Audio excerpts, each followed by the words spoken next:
Bismillahirrahmanirrahim. Assalamualaikum warahmatullahi wabarakatuh.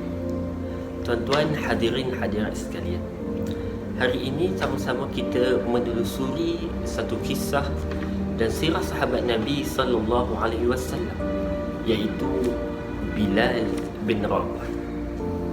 Setiap hari di masjid maupun di surau, di kalangan kita semuanya memanggil nama Bilal apabila azan berkumandang. Tetapi pernah ataupun tidak, kita mengetahui susuk tubuh ini dengan sebenar-benarnya. Siapakah Bilal yang selalu kita katakan di surau maupun di masjid?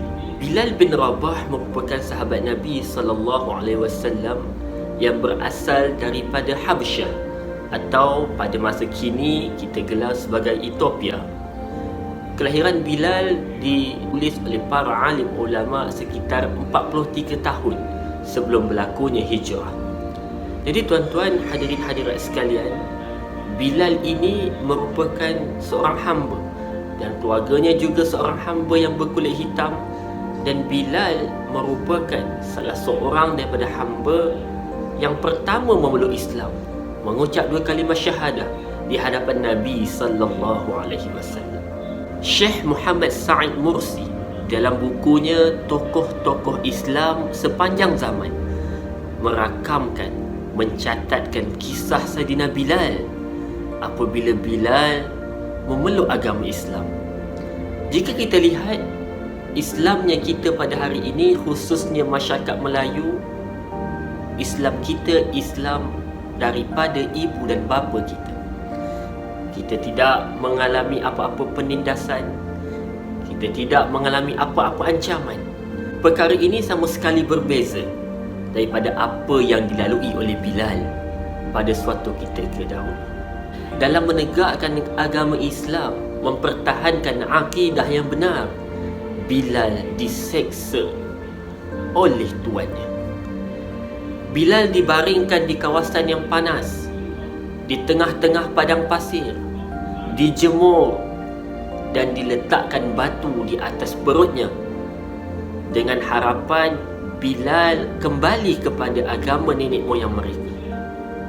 Keluarlah Bilal daripada agama Islam. Itulah ungkapan-ungkapan yang dilakukan oleh masyarakat Arab Jahiliyah.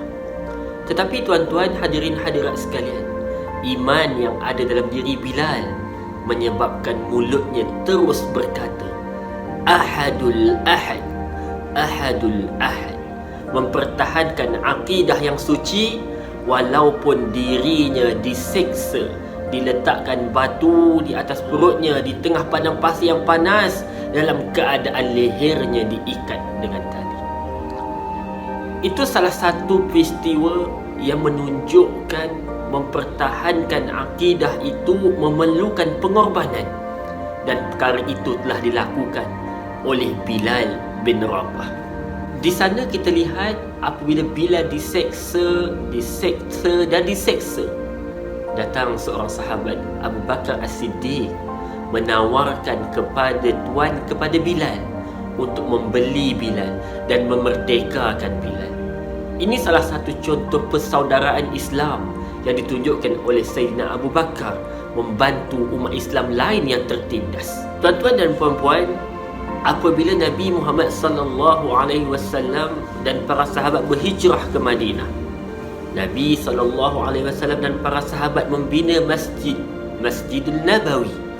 Dan ketika Masjid Nabawi itu telah siap, Nabi memanggil Sayyidina Bilal dan menyuruh Bilal melaungkan azan, kerana syariat azan telah berlaku pada ketika itu.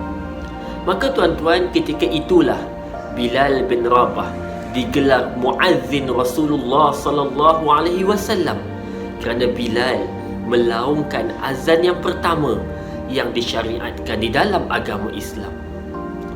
Sejak itu Rasulullah sallallahu alaihi wasallam bila masuk sahaja waktu, maka Bilal lah yang akan melaungkan azan. Tuan-tuan hadirin hadirat sekalian, malah jika kita lihat sejarah juga menceritakan apabila berlakunya peristiwa pembukaan kota Mekah, apabila berhala-berhala di sekeliling Kaabah diruntuhkan, ketika itu masuknya waktu zuhur dan Nabi SAW memanggil Bilal dan menyuruh Bilal laungkan azan di atas Kaabah. Ketika itu suara azan Bilal bergema di seluruh Mekah. Maka ramailah sahabat-sahabat yang datang untuk menunaikan solat zuhur ketika itu. Kali pertama Bilal melaungkan azan di Masjid Nabawi di Madinah, dan kali kedua azan yang pertama dilaungkan oleh Bilal juga di kota Mekah, iaitu di atas Kaabah. Ini antara periktirafan yang diberikan oleh Nabi SAW kepada seorang insan, walaupun dahulunya hamba, tetapi insan ini diangkat oleh Nabi SAW menjadi muazzin. Seperkara yang menarik yang boleh kita ambil iktibar daripada sejarah hidup Bilal bin Rabah ialah, dalam satu hadis Nabi SAW bertanya kepada Bilal, "Ya Bilal, apakah amalan yang kamu lakukan sehingga aku mendengar tapak kakimu di dalam syurga?" Bilal menyatakan, "Tidak lain dan tidak bukan, tidak ada apa-apa amalan yang beliau lakukan yang melebihi daripada orang lain, kecuali beliau sering selepas melakukan dan mengambil wudu, beliau solat sunat wudu." Lihatlah tuan-tuan, betapa Nabi SAW dapat mendengar tapak kaki individu ataupun insan yang dulunya hamba, kini tapak kakinya di dalam syurga kerana keikhlasannya dalam agama Islam dan kerana ibadahnya kepada Allah Subhanahu wa taala. Tuan-tuan hadirin hadirat sekalian, sejarah juga mencatatkan Bilal akhirnya kembali ke rahmatullah pada tahun 20 Hijrah di Damaskus. Bertitik tolakkan daripada peristiwa ini, peristiwa yang telah dilalui oleh Bilal dan sahabat-sahabat yang lain, mudah-mudahan kita sebagai umat Islam mengambil pengajaran, mengambil iktibar betapa sesungguhnya Islam itu tidak melihat kita ini seseorang hamba ataupun kita ini seseorang yang berkedudukan, melainkan ketakwaan yang ada pada diri kita. Inna akramakum indallahi atqakum. Sesungguhnya individu ataupun orang yang rapat dan dekat dengan Allah ialah individu dan orang yang bertakwa di kalangan kamu.